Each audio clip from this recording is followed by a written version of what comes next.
السلام عليكم. شحال من مره في الحياه كنطيحوا في هذا الفخ، كنبغيو نفهموا كل شيء.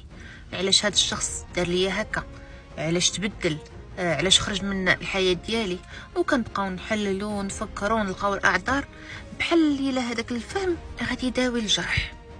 ولكن الحقيقه راه الفهم ماشي دايما شفاء، بالعكس بعد مرات هذاك التحليل الزايد كيزيد يفتح لك نفس الجرح، كيعطينا واحد الاحساس باللوم وبالذنب، وكيدخلنا في واحد لا سبيرال، واحد الدوامه ما كتساليش.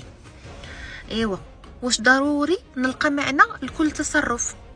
لا، ماشي ديما، حيت الناس كيتصرفوا بطرق مختلفه، بعد مرات من الضعف ديالهم، بعد مرات من العقد ديالهم، وبعد مرات بلا سبه منطقيه.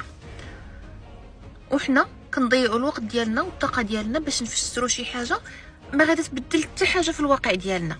اللي مهم هو نفهموا راسنا، اشنو حسينا، نو زيموسيون، اشنو خاصنا دابا، نو بوزوان، ونحميو راسنا باش نكملوا القدام.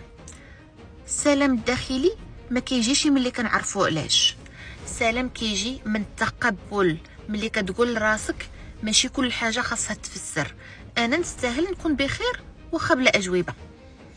انا وفاء، وهذا كلام نسى.